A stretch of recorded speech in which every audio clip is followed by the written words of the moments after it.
Okay बच्चों, अगर आप क्लास 11th में हो और फर्स्ट टाइम प्रोजेक्टाइल पढ़ रहे हो तो हो सकता है इस पॉइंट पे आपको लगे कि हमें प्रोजेक्टाइल के बारे में सब कुछ पता है।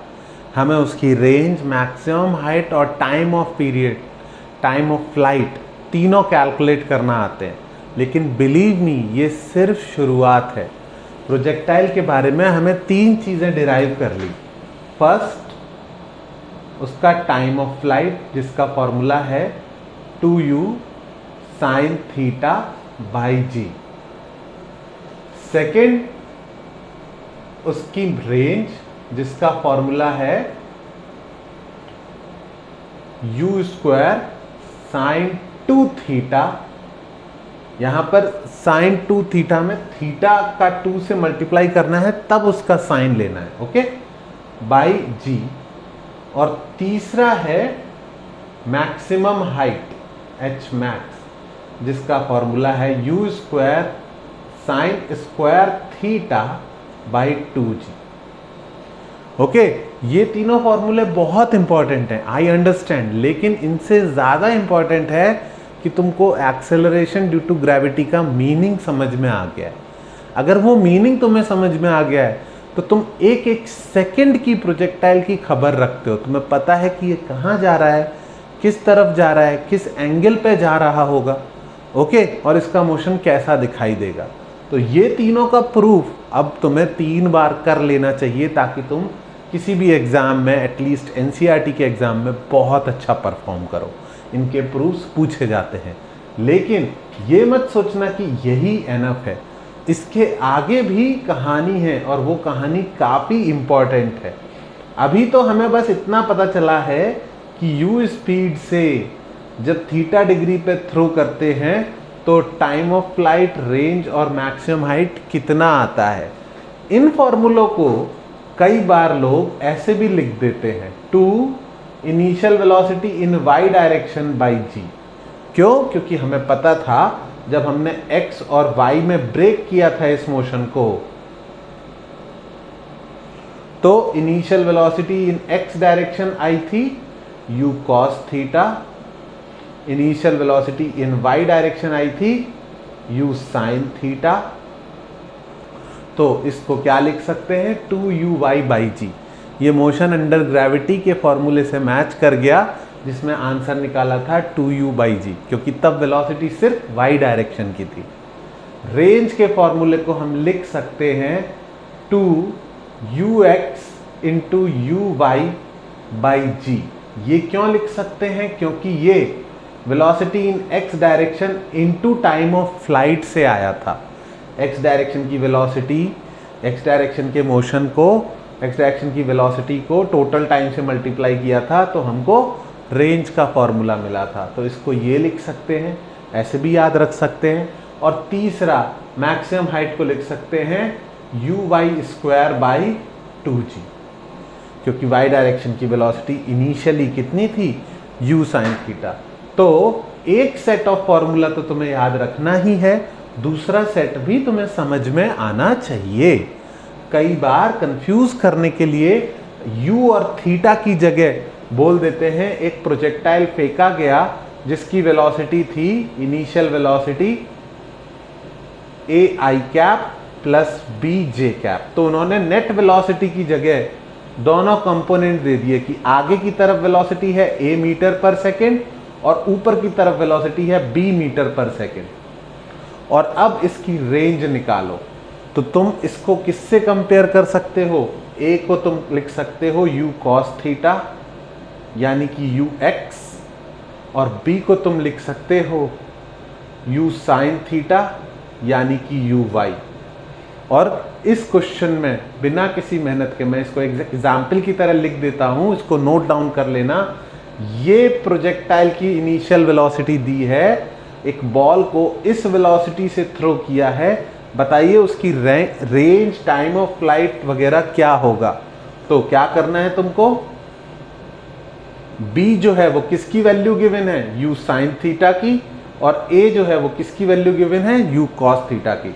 हॉरिजॉन्टल कंपोनेंट की वैल्यू जो कि कितना आता था, u cos थीटा, उसकी वैल्यू a गिवन है, और वर्टिकल कंपोनेंट की वैल्यू जो कि कितना आता था, u साइन थीटा, वो b गिवन है। समझ में आई बात? तो u cos theta is equals to a, u sine theta equals to b।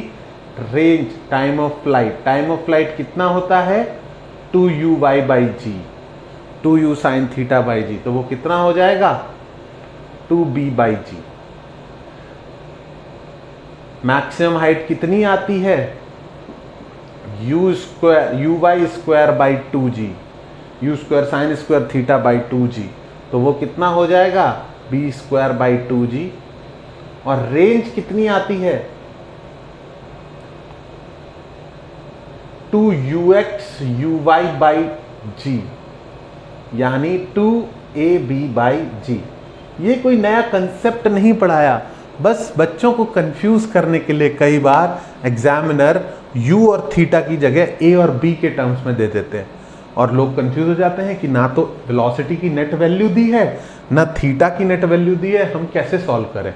तो उसको आप इसी तरीके से सॉल्व कर सकते हो। तो पहला एग्जाम्पल जो मैं आपको सिखा रहा हूँ वो ये सिखा रहा हूँ कि मैं कुछ भी नया नहीं बता रहा हूँ, उन्हीं वैल्यूज़ को घुमा के पूछ लिया जाए तो कैसे सॉल्व करना है। तो please write it down. Example 1 is, यहाँ तक हम पढ़ चुके थे पहले। अब पहला एग्जाम्पल जो मैं क्वेश्चन कराना चाह रहा हूँ वो ये है कि if initial velocity is given as ai cap plus bj cap for a projectile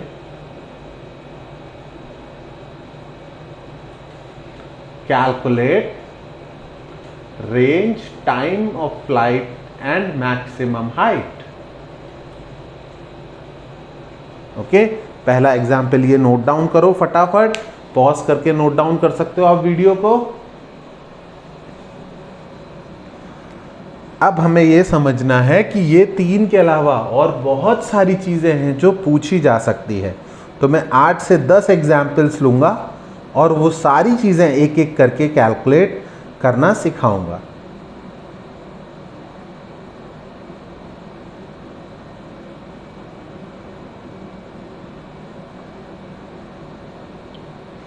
आप जब भी प्रोजेक्टाइल रिवाइज करोगे तो वो 8 से 10 क्वेश्चन जो भी होंगे आप उनको सॉल्व करोगे, उनका सॉल्यूशन छुपा के।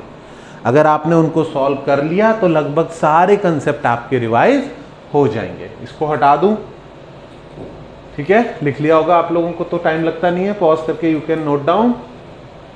ठीक है, तो पहला केस हो गया। सेकंड केस, ठीक है, दूसरा केस क्या है कि दूसरा क्वेश्चन क्या है कि if initial speed is 50 metre per second and angle is and initial angle is 53 degrees. 53 degrees क्यों लिखा मैंने, ताकि इस बहाने में आपको साइन 53 की वैल्यू भी याद करा सकूं। साइन 53 होता है 4/5 एंड कॉस 53 होता है 3/5। बच्चों जितनी बार लिखोगे इवेंचुअली याद हो जाएगा, ऐसा कोई टफ चीज़ें नहीं है, ठीक है। एक बार अभी नोट डाउन कर लेना। तो u की वैल्यू है 50 मीटर पर सेकेंड से एक बॉल को थ्रो किया है, थीटा इक्वल टू 50 डिग्रीज पर, 53 डिग्रीज पर, और पूछा है calculate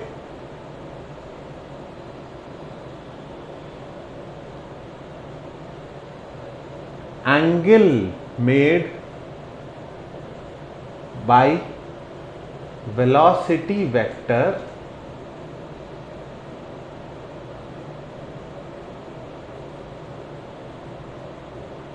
with x-axis after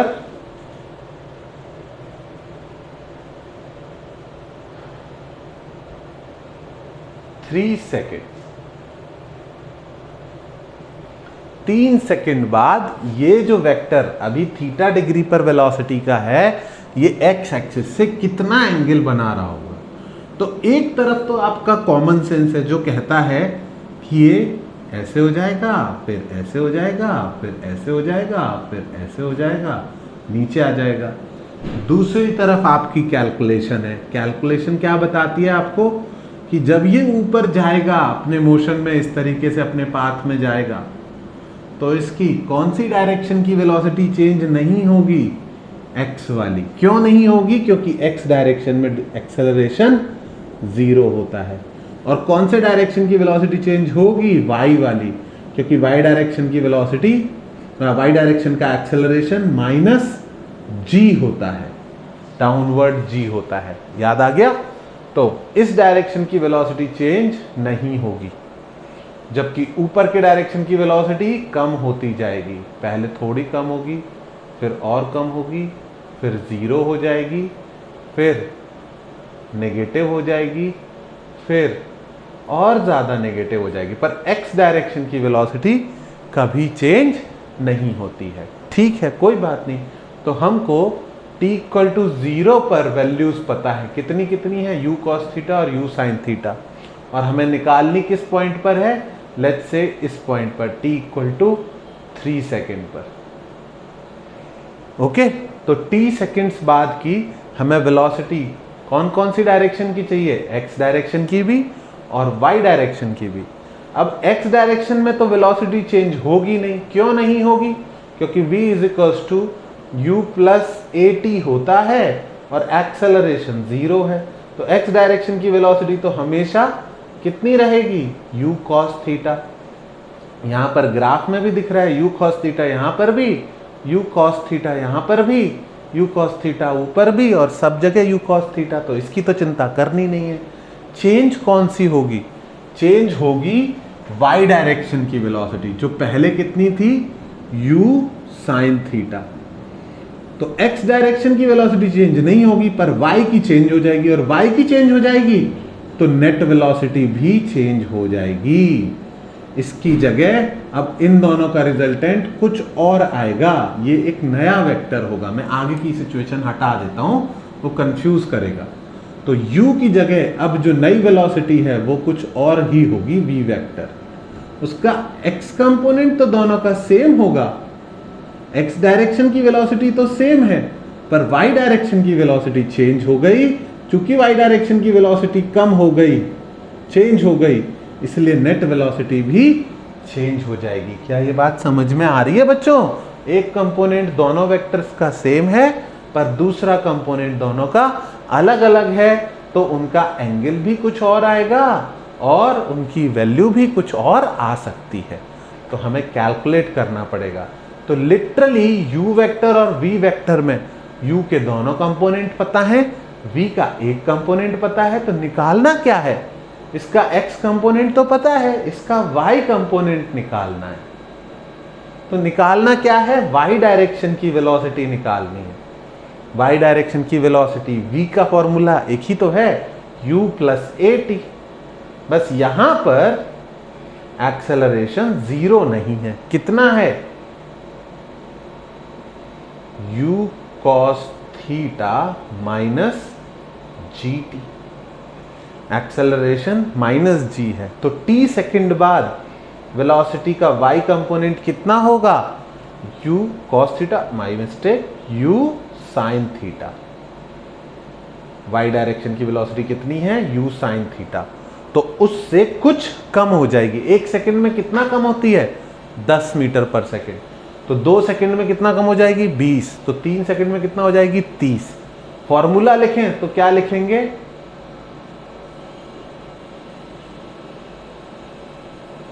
u sin theta minus gt। और दिमाग लगाएं तो क्या लिखेंगे? तो कुछ नहीं लिखेंगे। इस क्वेश्चन को करने के लिए आपको कोई मैथ्स की जरूरत नहीं है। आगे की तरफ वेलोसिटी थी 50 मीटर पर सेकंड का कॉस कंपोनेंट, यानी 50 कॉस 53 डिग्रीज। कॉस 53 होता है बच्चों 3/5। तो आगे की तरफ वेलोसिटी थी 30 मीटर पर सेकेंड, और ऊपर की तरफ आएगी 50 साइन 37, यानी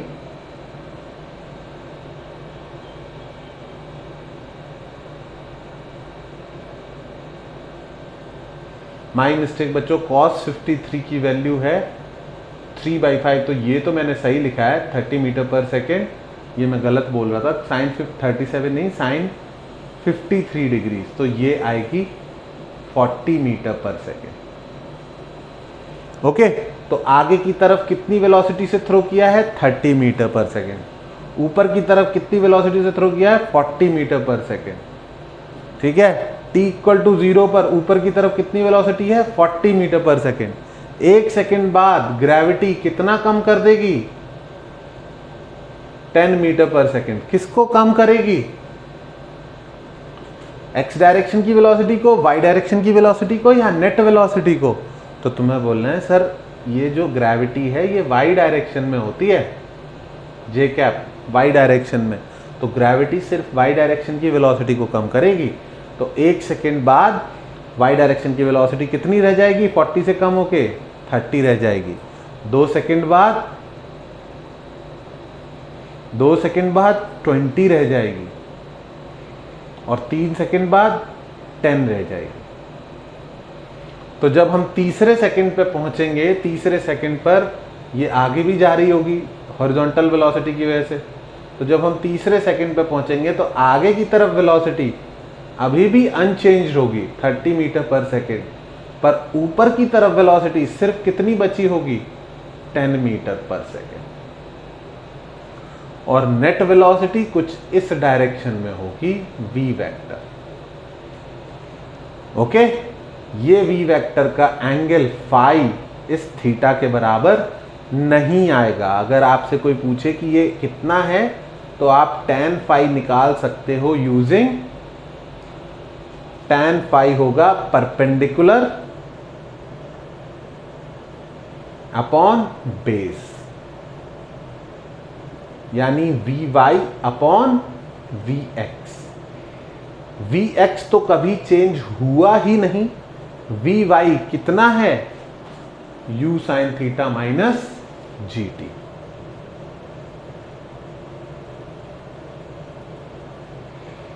और vx हमेशा ही u cos थीटा। तो ये तो बन गया बच्चों फॉर्मूला,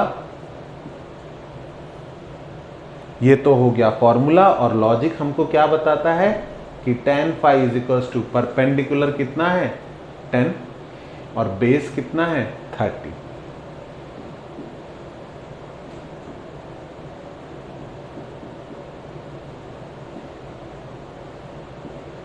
तो अब अगर आपसे कोई पूछे कि प्रोजेक्टाइल शुरू होने के बाद 2 सेकंड बाद, 3 सेकंड बाद, 5 सेकंड बाद ये बॉल कितने एंगल पर मूव कर रही होगी, तो आप वो एंगल कैलकुलेट कर सकते हो। मैंने फॉर्मूला भी डिराइव कर दिया, पर फॉर्मूला याद नहीं रहेगा क्योंकि किसी और चैप्टर में काम नहीं आएगा। लॉजिक याद रखना बहुत आसान है। एक्स डायरेक्शन की वेलोसिटी को सेम रखो और वाई डायरेक्शन की वेलोसिटी जितने सेकंड हुए उतने टाइम्स 10 कम कर दो। तो 40 के बाद 3 सेकंड बाद कितना कम कर दो? 30 कम कर दो, तो 10 बचा। तो ऊपर की तरफ 10, आगे की तरफ जो इनिशियल थी 30, एंगल आ गया, tan फाई निकाल लिया, परपेंडिकुलर इज 10 और बेस इज 30 से।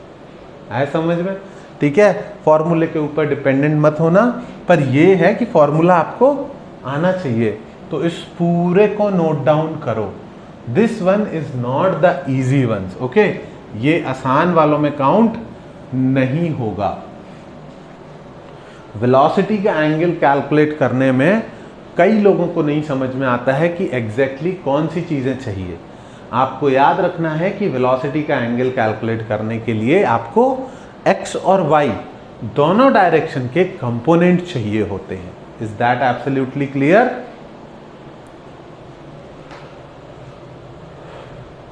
ठीक है, मुझे ऐसा लग रहा है कि कुछ लोग इसमें परेशान हो गए होंगे, तो इसको इजी समझने के लिए, इजी फाई करने के लिए, ठीक है, कंसेप्ट को क्लियर करने के लिए एक क्वेश्चन ओरली करते हैं इस पर। ठीक है, पेन नीचे रख दो, ओरली देखना, आंसर बोलने की कोशिश करना। एक बॉल है, उसे 100 मीटर पर सेकंड से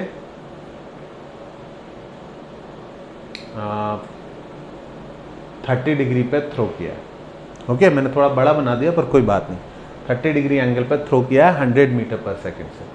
तो इसकी बॉल की आपको बताना है angle of velocity vector after 2 seconds with x axis. X axis के साथ वेलोसिटी वेक्टर का क्या एंगल बनेगा 2 सेकंड बाद। तो ये इनिशियल वेलोसिटी है 30 डिग्री पर। इसको देखते ही क्या चीज़ समझ में आ जानी चाहिए, थोड़ा एंगल थोड़ा सा छोटा बना दूं, 30 डिग्री बहुत ही बड़ा बना दिया मैंने ऐसा। क्या चीज़ समझ में आनी चाहिए कि इसकी इनिशियल वेलोसिटी की 2 कंपोनेंट्स हैं, एक आगे की तरफ which is 100 cos 30 which is 50√3 metre per second, और एक ऊपर की तरफ which is 100 sin 30 which is 50 metre per second. 2 second बाद जहां भी होगा ये प्रोजेक्टाइल, इसकी आगे की तरफ वेलोसिटी सेम रहेगी यानी 50√3 मीटर पर सेकेंड, और ऊपर की तरफ वेलोसिटी डिक्रीज हो जाएगी using v equals to u plus at y direction के लिए। इनिशियल वेलोसिटी है 50, एक्सेलरेशन है -10 और टाइम कितना मिला है 2 सेकेंड। तो ग्रेविटी 2 सेकेंड में वेलोसिटी को कितना कम कर देगी, 50 से कम करके 30 मीटर पर सेकेंड कर देगी। ये है वेलोसिटी आफ्टर 2 सेकेंड। ये उसका x कंपोनेंट है, ये उसका y कंपोनेंट है। नेट वेलोसिटी वेक्टर कुछ ऐसा बनेगा और इसका एंगल 30 डिग्री नहीं होगा, कोई और एंगल आएगा। तो वो एंगल कैसे निकाल सकते हैं, tan phi is equals to perpendicular by base. Perpendicular कितना है 30 और बेस कितना है 50√3, √3 by 5। phi is equals to tan inverse √3 by 5। अगर इनवर्स रिलेशनशिप नहीं समझ में आती तो आप यहीं पर आंसर छोड़ सकते हो, कोई गलत मार्क नहीं करेगा आपका। Okay, very good. फटाफट नोट डाउन करो इसको। मैंने एक ही कंसेप्ट 2 अलग अलग क्वेश्चंस में कराया, एक बार फॉर्मूले से और एक बार कंसेप्ट से। अब इसको हटाते हैं।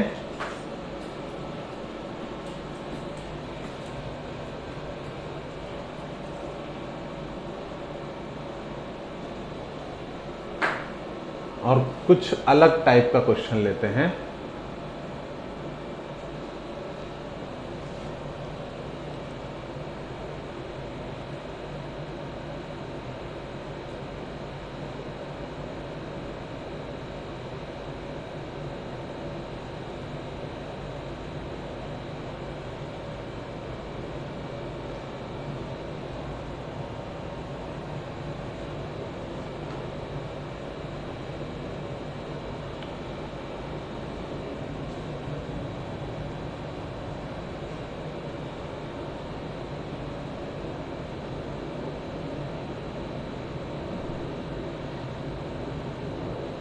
A projectile is fired with speed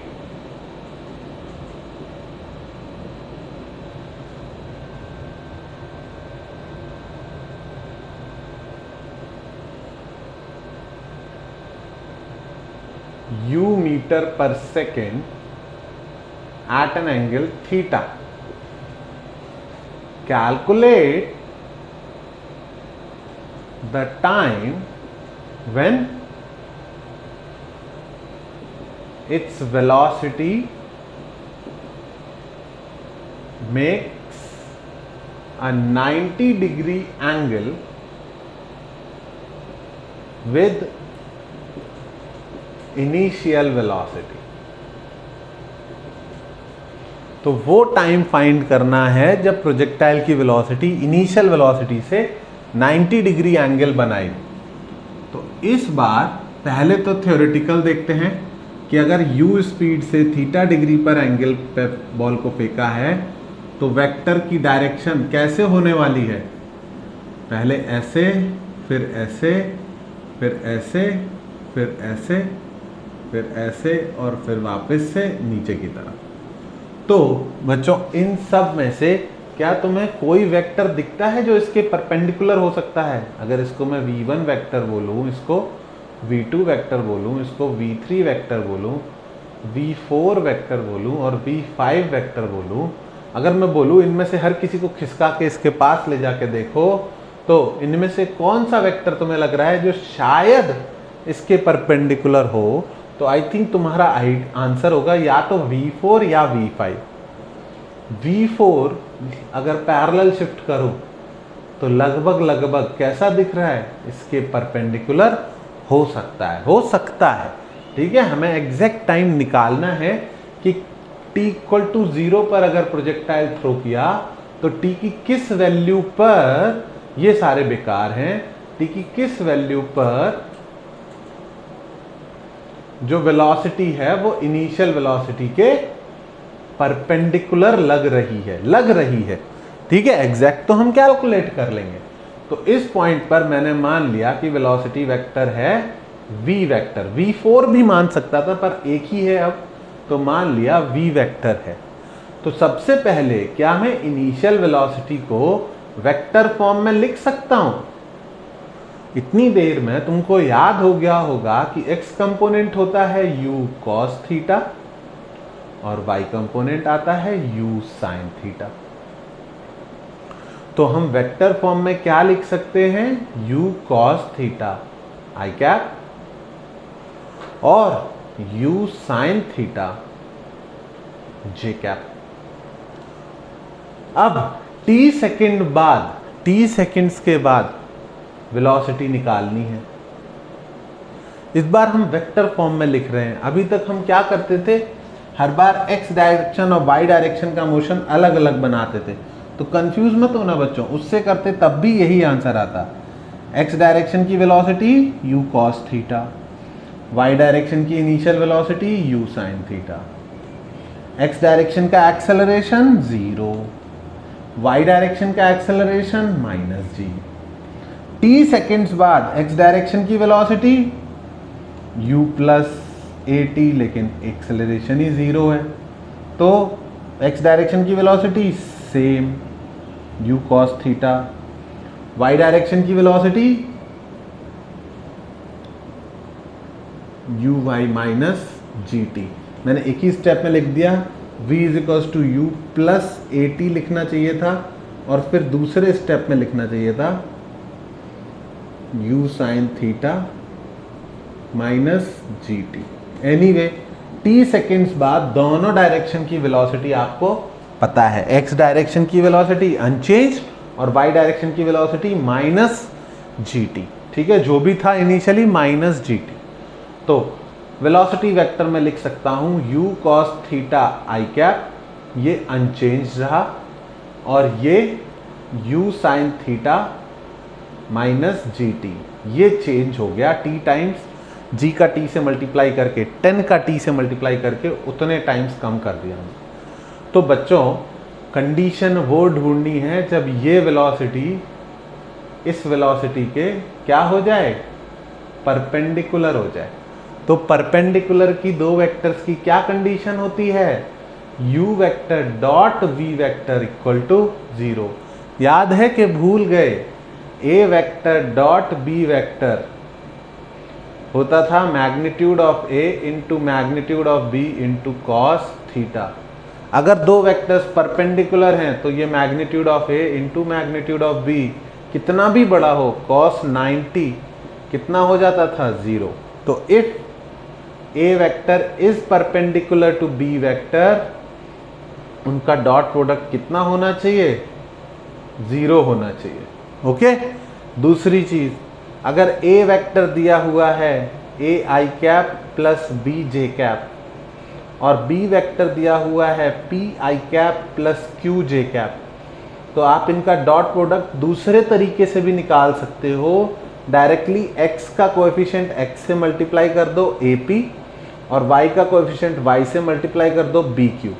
I cap J cap लगाने की ज़रूरत नहीं है। अगर ये तरह से डॉट प्रोडक्ट करना नहीं आता या ओरिजिनल फॉर्मूला नहीं आता तो वेक्टर डॉट प्रोडक्ट की वीडियो देखनी चाहिए तुमको। ठीक है, मार्क करते रहो, एक टॉपिक पढ़ रहे हो पर दूसरे में दिक्कत है तो उसकी वजह से ये टॉपिक नहीं खराब होना चाहिए। ठीक है, इस वीडियो के ख़त्म होने के बाद तुम तुरंत जाके डॉट प्रोडक्ट की वीडियो देखोगे। इस तरीके से अपने कैप्स को फिल करते रहो और आगे बढ़ते रहो। तो u dot v is equals to 0। तो डॉट प्रोडक्ट करना है तो x का कोएफिशिएंट x से मल्टीप्लाई कर दो, तो कितना हो जाएगा u square cos square theta, और y का कोएफिशिएंट y से मल्टीप्लाई कर दो तो क्या हो जाएगा u square sine square theta, पर इससे भी मल्टीप्लाई होगा तो minus u g sine theta t equal to 0। इसको सॉल्व करो। सॉल्व कैसे करोगे, u स्क्वायर ब्रैकेट में sine square theta plus cos square theta is equals to u g sine theta into t. बच्चों sine square theta plus cos square theta हमेशा 1 होता है, तो u square is equals to u g sine theta into t. U से u cut गया, time की value आई u upon g sine theta. ये भी बहुत इंपॉर्टेंट क्वेश्चन है। देखने में तो लगता है ये टफ है, लेकिन ये इतना रिपीट हो चुका है पास्ट में कि अब इसे इजी क्वेश्चन में ही माना जाता है। ओके, तो please be careful with this question. अच्छे से सॉल्व करो, खुद से सॉल्व करो, नोट डाउन करो।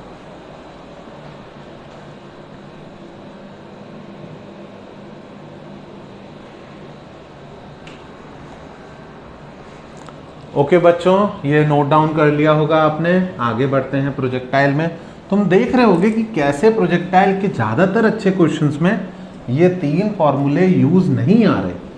वो 3 फॉर्मूले बहुत इंपॉर्टेंट हैं, लेकिन तभी जब कोई उन पर बेस्ड क्वेश्चन बनाना चाह रहा हो। अगर उसके अलावा कोई क्वेश्चन बनाना चाहता है तो इनको वो कभी भी यूज़ नहीं करेगा।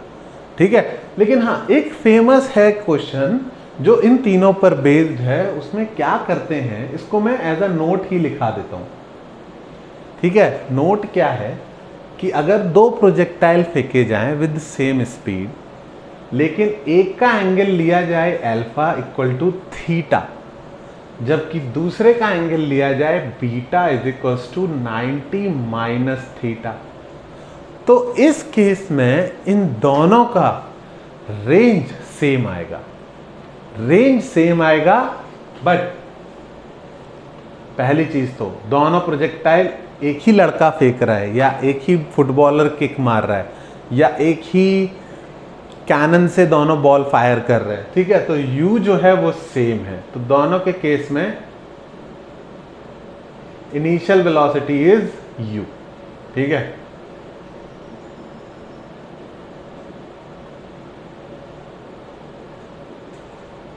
दोनों केस में इनिशियल वेलोसिटी सेम है। तो मैं क्या कहना चाह रहा हूं कि अगर आप u स्पीड से बॉल ऊपर की तरफ थ्रो करो तो रेंज कितनी आएगी 0। फिर आपने एंगल थोड़ा सा कम किया तो रेंज थोड़ी बढ़ेगी। फिर आपने एंगल और कम किया तो रेंज और बढ़ेगी।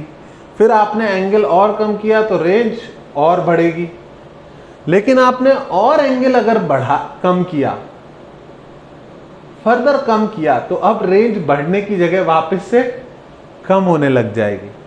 फिर और एंगल कम किया तो रेंज और कम होने लग जाएगी, और एंगल कम किया तो रेंज और कम होने लग जाएगी, और बाद में बहुत ही कम कर दिया तो वहीं के वहीं टिप कर जाएगी और रेंज वापस से 0 हो जाएगी। तो मैंने क्या दिखाया कि अगर आप फुटबॉल किक कर रहे हो तो बहुत कम एंगल पे किक करोगे तो भी दूर नहीं जाएगी, और बहुत ज़्यादा एंगल पे किक करोगे तो भी दूर नहीं जाएगी।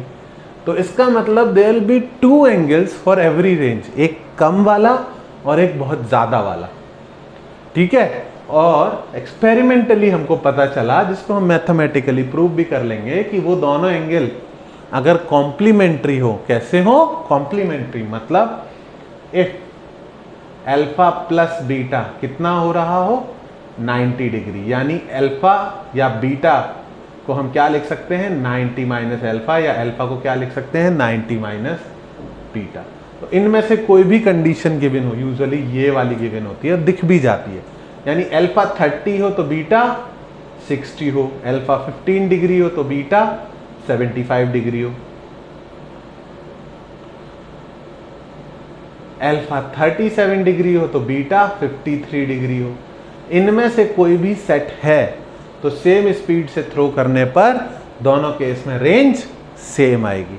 अच्छा, इन सब के बीच में एक एंगल आएगा 45 वाला। 45 डिग्री वो एंगल है जिस पर रेंज कैसी आएगी, मैक्सिमम आएगी। क्यों आएगी अभी देख लेते हैं, ठीक है। तो नोट में क्या लिखना है हमको बताता हूं, समझाता हूं, ठीक है। लिखाने से अच्छा, थ्योरी लिखाने से अच्छा है मैं रेंज निकालूं फर्स्ट केस की। फर्स्ट केस की रेंज होगी यू स्क्वायर, सामने फॉर्मूला लिखा है तो मैं डिराइव करना भी आना चाहिए, साइन 2 अल्फा बाई जी, यानी कितना हो गया U square sine 2 theta by G. बहुत बढ़िया। सेकेंड केस की range U square sine 2 into beta. बच्चों बीटा तो बीटा है नहीं, बीटा को हम क्या लिख सकते हैं, U square sine twice of 90 minus theta by G. तो ये कितना आ गया, R2 जो है वो आ गया, यहां पे लिख दूं यू स्क्वायर साइन, बच्चों 2 का अंदर मल्टीप्लाई होगा तो होगा 180 degree minus 2 theta by G. और ये चीज तुम समझ लो कि साइन थीटा डिग्री पर जो वैल्यू आती है, थीटा डिग्री पर जो ट्राइंगल बनता है और साइन की जो वैल्यूज आती है perpendicular upon base 180 minus theta degree पर, मतलब इस एंगल पर भी साइन की वही वैल्यूज आती हैं, ठीक है। सेम ट्राइंगल जब दूसरी तरफ बनाओगे 180 माइनस थीटा डिग्री पे तो भी साइन की वैल्यूज सेम आएंगी। तो साइन थीटा और साइन 180 माइनस थीटा सेम बात है। तो यू स्क्वायर साइन 180 माइनस ये जो भी वैल्यू है उसको थीटा मान के हम क्या लिख सकते हैं, यू स्क्वायर साइन थीटा। वो बात अलग है, यहाँ पे थीटा की वैल्यू 2 थीटा है। तो साइन 180 माइनस समथिंग की वैल्यू साइन समथिंग होती है, समथिंग यहाँ पर कोई एंगल है, तो यू स्क्वायर साइन 2 थीटा। तो बच्चों अगर हम एंगल थीटा और 90 माइनस थीटा लेते हैं तो क्या हो जाता है, रेंज सेम आ जाता है, ठीक है। रेंज सेम आ जाता है मतलब बहुत नीचे मारोगे और बहुत ऊपर मारोगे तो दोनों केस में रेंज बराबर आएगी। अगर 80 डिग्री पे ऊपर की तरफ मारा और 10 डिग्री पे बॉल को मारा तो दोनों ही बहुत पास में जंप कर जाएंगे। लेकिन ये तुम्हें समझ में आना चाहिए, ठीक है, कि अगर ऊपर की तरफ मारोगे बहुत ज्यादा एंगल पर, ठीक है, मान लो ये तुमने कितने एंगल पे हिट किया, 60 डिग्री पे ये हिट है, ठीक है, तुमने काफी ऊपर की तरफ मारा 60 डिग्री पर, और दूसरा हिट तुमने सेम स्पीड से कितने पे, बहुत कम एंगल पे किया, 30 डिग्री पे किया। चूंकि यहाँ एंगल कम है इसलिए भी ये जल्दी टकरा जाएगा। लेकिन इन दोनों के बीच में एक हिट होता किस पर, 45 डिग्री पर। 45 डिग्री पर बच्चे ये रेंज जो है वो मैक्सिमम आती। क्यों आती अभी देख लेते हैं, ठीक है। पहले 60 और 30 का केस क्लियर कर लो कि अगर कॉम्प्लीमेंट्री एंगल पर सेम स्पीड से बॉल को मारा जाएगा तो दोनों केस में रेंज इक्वल आएगी, ठीक है।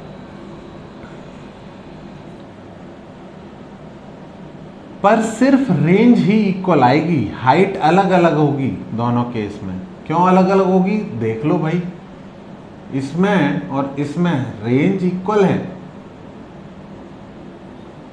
लेकिन हाइट अलग अलग है, टाइम अलग अलग है।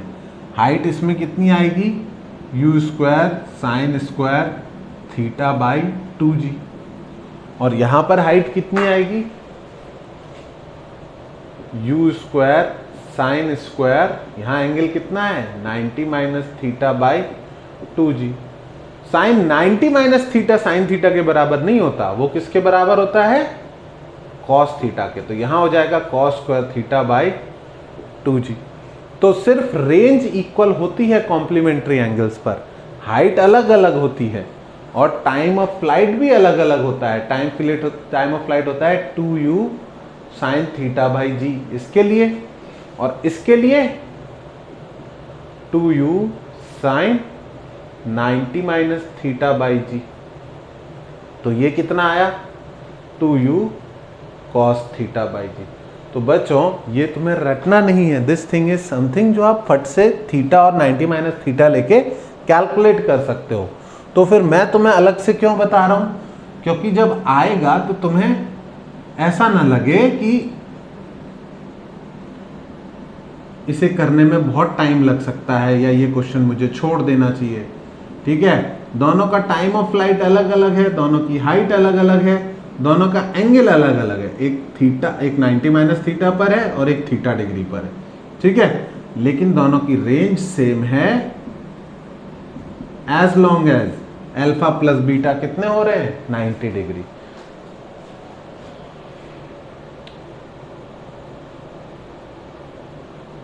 फिर बात आती है कि सर 30 डिग्री पे कुछ और रेंज है, 60 पे कुछ और है, 53 पे कुछ और है, 37 पे कुछ और है, तो रेंज मैक्सिमम कब होगी, तो उसको समझ लो। टू मैक्सिमाइज द रेंज,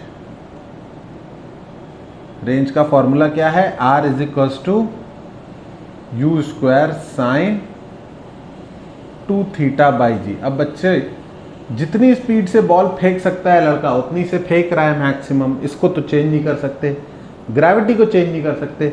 बच्चा चेंज क्या कर सकता है कि वो किस एंगल पर बॉल को थ्रो करे, और sine of any angle, sine of any angle is maximum when that angle is equal to 90 degree. Sine 90 की वैल्यू होती है 1। तो मैक्सिमम होने के लिए यहां पर जो एंगल है वो कितना होना चाहिए, 90 डिग्री, यानी 2 थीटा कितना होना चाहिए, 90 डिग्री, यानी थीटा कितना होना चाहिए, 45 डिग्री। तो 30 और 60 पे रेंज बराबर है, लेकिन मैक्सिमम रेंज कितने पर आएगी, हमेशा 45 डिग्रीज पर, और 45 का कॉम्प्लीमेंट्री भी 45 है, तो कोई और एंगल नहीं, 45 पर ही रेंज मैक्सिमम आएगी। Is that clear? और तो और ये मैक्सिमम रेंज हम कैलकुलेट भी कर सकते हैं। मैक्सिमम रेंज अगर कोई आदमी u स्पीड से बॉल थ्रो कर सकता है तो वो आएगी you square sine 2 into 45 degrees by G, और साइन 2 इंटू 45 साइन 90 हो गया 1। तो मैक्सिमम रेंज कितनी फेंकी जा सकती है, यू स्क्वायर बाई जी।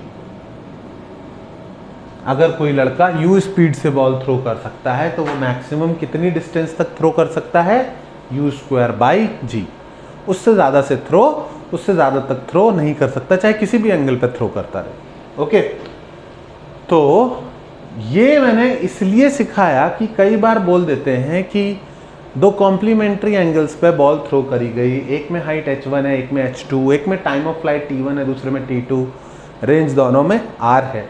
तो बताइए h1 बाई h2 क्या होगा, h1 प्लस h2 क्या होगा, h1 माइनस h2 क्या होगा, t1 बाई t2 क्या होगा। तो उसमें आपको घबराना नहीं है, चाहे कुछ भी पूछे, आप दोनों, एक को थीटा दूसरे को 90 माइनस थीटा लेके वैल्यूज निकाल लो, और h1 बाई h2 बताना है तो कैसे बताओगे, डिवाइड कर दोगे इसको इससे, डिवाइड करोगे तो तुम देखोगे it will be simply sign square theta upon cos square theta, क्योंकि बाकी की चीज़ें तो कॉमन है तो वो कट जाएंगी, यू स्क्वायर और 2g कट जाएगा, sign square theta upon cos square theta. तो ये कितना आ गया, tan स्क्वायर थीटा।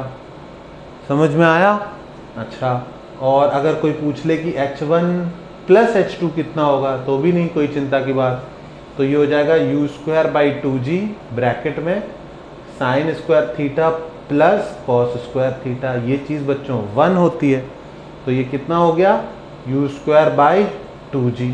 और इसको क्या लिख सकते हैं, मैक्सिमम रेंज जो पॉसिबल थी उसका आधा। ठीक है, तो द थिंग इज कि ये चीज़ें कैलकुलेट करना आसान है, लेकिन अगर आपको आइडिया ही नहीं होगा कि ये h1 h2 की बात करते करते सडनली आर मैक्स कौन सी आ गई, तो वो वाली मैक्सिमम रेंज को लिख देते हैं यहाँ पर।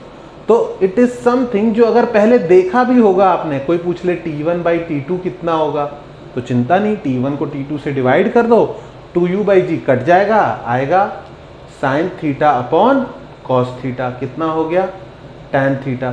फिर कोई ज़बरदस्ती परेशान करने के लिए t1 by t2 h1 by h2 के रूट के बराबर है तो तुम संभाल लोगे, तो बेसिकली ऐसा कोई क्वेश्चन दिखे तो फटाफट ये दोनों वैल्यूज, वो दोनों वैल्यूज, कौन कौन सी, H1 T1 H2 T2 लिख लेना और फिर देख लेना क्या चीज पूछी गई है, वही कैलकुलेट कर लेना। इस सबको, इतने सबको तुम्हें याद करने की जरूरत नहीं है।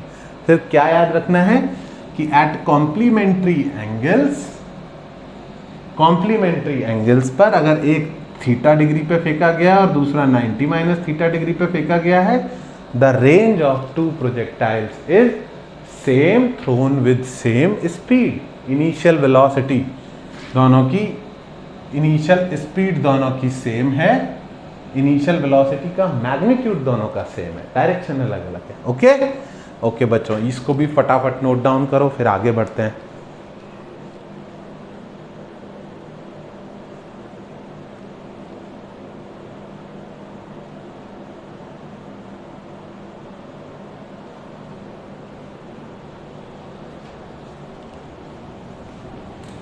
ओके बच्चों, ये लिख लिया होगा आपने, ठीक है।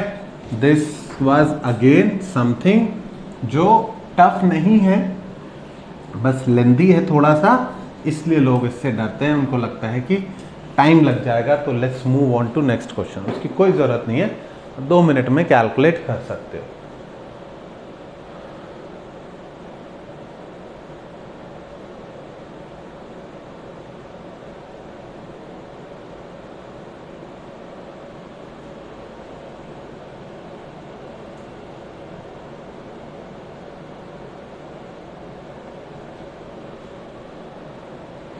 अच्छा बच्चों, कई बार पूछ लेते हैं कि एक प्रोजेक्टाइल की एवरेज वेलोसिटी कितनी है। ठीक है, बड़ा ही सिंपल सा क्वेश्चन है, क्वेश्चन नंबर 4, 5 पर होंगे हम शायद। ठीक है, बड़ा ही सिंपल सा क्वेश्चन है। A ball is throne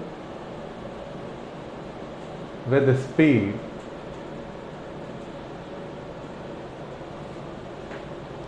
u equal to 100 metre per second at 60 degrees with ground। तो पूछ लेते हैं कि प्रोजेक्टाइल की एवरेज वेलोसिटी बताइए। ठीक है, calculate average velocity of the projectile motion. तो जब प्रोजेक्टाइल मोशन लिखा है तो हम अज्यूम कर रहे हैं कि पूरे मोशन की बात कर रहे हैं, ऊपर जाके वापस आने तक। ठीक है, एक बॉल को u स्पीड से थीटा डिग्री पे थ्रो किया है और जाके जब वापस आ गया यहाँ से यहाँ तक के लिए क्या पूछा है? पूछा है एवरेज वेलोसिटी बताओ। ठीक है, तो एवरेज वेलोसिटी क्या होती है? एवरेज वेलोसिटी होती है total displacement upon total time, है ना, total displacement upon total time. तो बेस्ट पार्ट क्या है कि ये ऊपर गया, इसकी वाई डायरेक्शन की वेलोसिटी चेंज हुई, इसकी एक्स डायरेक्शन की वेलोसिटी चेंज नहीं हुई, वाई डायरेक्शन की वेलोसिटी कम होती गई, फिर 0 हो गई, फिर नेगेटिव हो गई, एक्स डायरेक्शन की वेलोसिटी कभी चेंज नहीं हुई। यही हुआ ना बच्चों? एकदम क्लियर पिक्चर हो गई है तुम्हारे दिमाग में। ऐसा जाता है प्रोजेक्टाइल। ठीक है, तो सर आप हमेशा ऐसा बनाते हो गंदा सा प्रोजेक्टाइल, लेकिन इससे तुम्हें क्लियर हो जाएगा कि एक्स डायरेक्शन की वेलोसिटी चेंज नहीं होती है, वाई डायरेक्शन की वेलोसिटी कम होती जाती है, हर सेकंड 10 मीटर पर सेकंड से कम होती है वो। तो पूरे मोशन में जो भी डिस्प्लेसमेंट है ये actually displacement in x plus displacement in y बोल सकते थे वेक्टोरियल। ठीक है, तो पूरे मोशन के लिए फॉर फुल प्रोजेक्टाइल, ठीक है, displacement in y direction is definitely 0। ये बॉल जितना ऊपर गई उतना ही वापस नीचे भी आ गई, और इनिशियल से फाइनल तक अगर इसका डिस्प्लेसमेंट देखा जाए तो वो सिर्फ और सिर्फ किस डायरेक्शन में है? एक्स डायरेक्शन में। समझ में आया? तो x डायरेक्शन का डिस्प्लेसमेंट है। और टाइम तो हमें पता ही है, टाइम ऑफ फ्लाइट। तो डिस्प्लेसमेंट इन x डायरेक्शन को हम क्या लिखते हैं, रेंज, टोटल डिस्प्लेसमेंट जो होता है। तो आंसर आया range upon time of flight.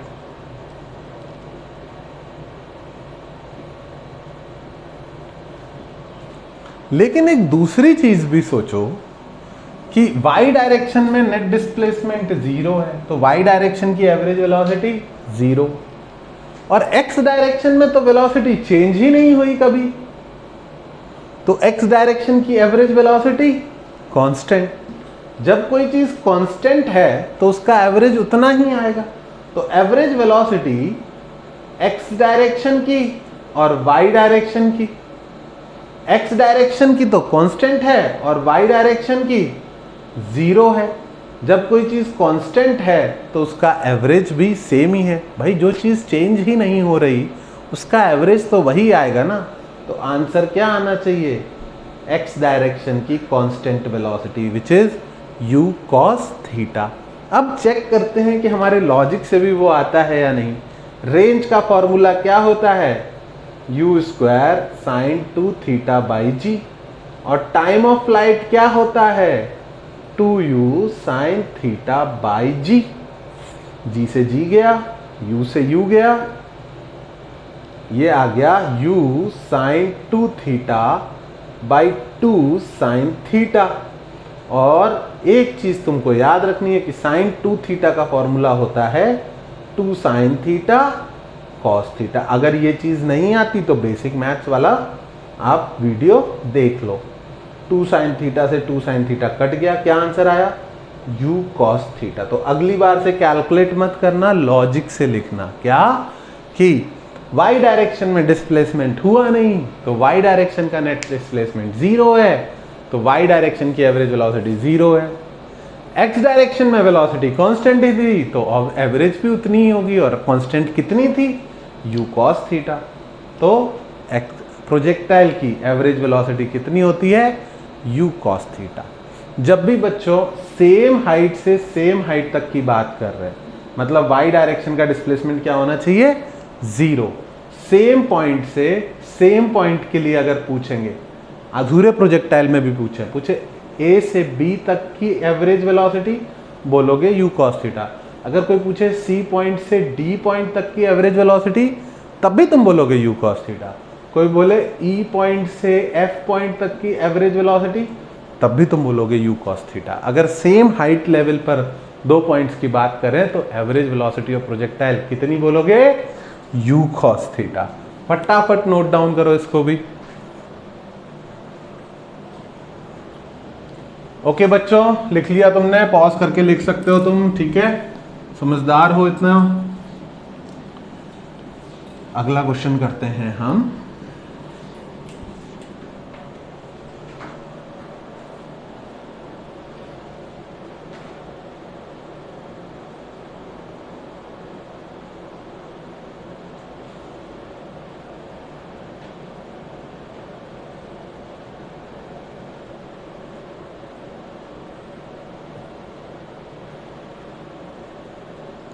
अगला क्वेश्चन कौन सा किया जाए,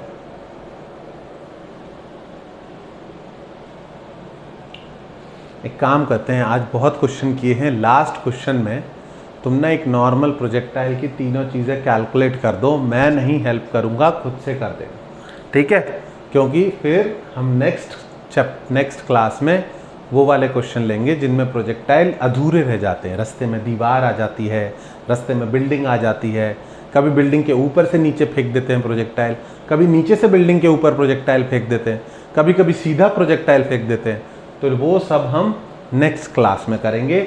आज की क्लास का लास्ट टॉपिक क्या लेते हैं हम कि if a ball is throne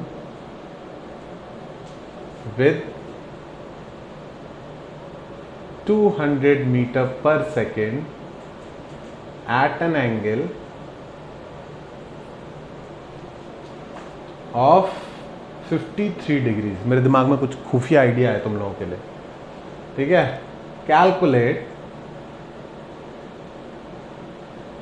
A part, ठीक है, ए पार्ट क्या है, range, time of flight and maximum height of ball. बोले सर ए पार्ट में ही सब कुछ पूछ ले, फिर आगे क्या पूछोगे? हाँ, बी पार्ट देखो, बी पार्ट में आज जो कुछ पढ़ा है वो सब पूछ लेते हैं। बी पार्ट, वेलोसिटी, वेलोसिटी बोले तो वेलोसिटी वेक्टर एक्स और वाई दोनों की चाहिए, of particle after 4 seconds। C part, angle made by velocity vector at t equal to 4 second. Angle made by velocity vector with x axis, ठीक है बच्चों, कुछ नहीं बोला है तो एक्स एक्सिस या हॉरिजॉन्टल एक्सिस के साथ ही एंगल निकालते हैं। D part, time at which velocity vector, ठीक है, इसको v1 बोल देता हूं, कंफ्यूज मत होना, v1 वेक्टर था पहले में, at which velocity vector becomes perpendicular to initial velocity.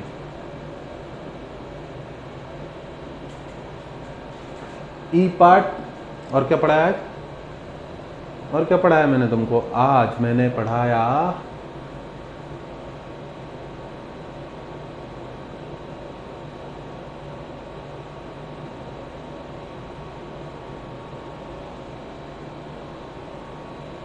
अरे वो कॉम्प्लीमेंट्री वाली चीज, उस पर तो क्या क्वेश्चन बनाऊं मैं, अभी तो तुम्हें पता ही है 53 37 हो जाएगा। आई थिंक ये 4 पार्ट ही सॉल्व करके दिखाओ, ठीक है, फटाफट ट्राई करो, वीडियो को पॉज करके डेफिनेटली ट्राई करना, चाहे कुछ भी हो जाए, आगे सॉल्यूशन मत देखना जब तक खुद से ट्राई ना कर लो, ठीक है। मैं सॉल्व कर रहा हूँ, लेकिन आई एम अज्यूमिंग कि तुम इस पॉइंट पर वीडियो को पॉज करके खुद से अटेम्प्ट करोगे क्वेश्चंस, ठीक है बच्चों। आज का आखिरी क्वेश्चन है ये, मैं ये वाले फॉर्मूले अब यूज़ कर सकता हूँ। ए पार्ट में मुझे ये तीनों कैलकुलेट करने थे, ठीक है,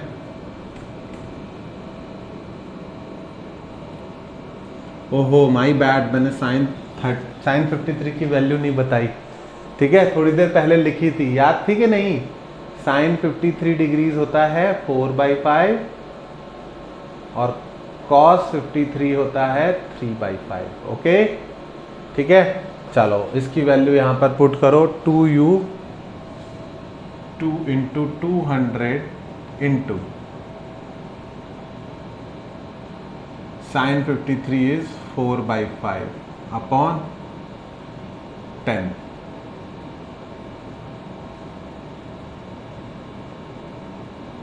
(32 सेकेंड्स लग रहे हैं इसको ऊपर जाके वापस आने में। रेंज हुआ u स्क्वायर यानी 200 का square into sine 2 × 53 degree, sine 106 degree की वैल्यू चाहिए होगी, तो क्या फॉर्मूला यूज कर सकते हो? आज ही सिखाया, 2-3 बार बोला मैंने कि साइन 2 थीटा की वैल्यू कैसे निकाल सकते हैं,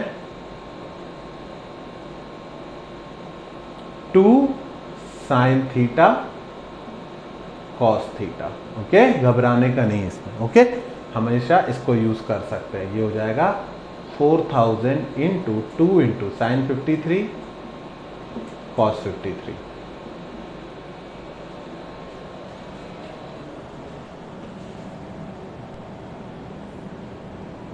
(25 से कैंसिल कर रहा हूँ, 25 1 इज 25, 150 25 6 इज 150, राइट, 0 25 की टेबल आती है मुझे, ओके।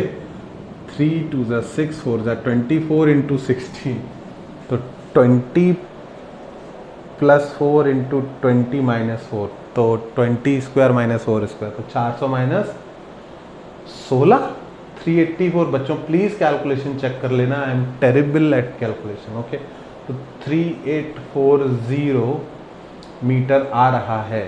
ठीक है, क्या मैं खुद को ट्रस्ट कर सकता हूँ? I was terrible at calculation, I am still am terrible at calculation. मतलब मुझे क्वेश्चन वही अच्छे लगते हैं जो वेरिएबल के टर्म्स में आए।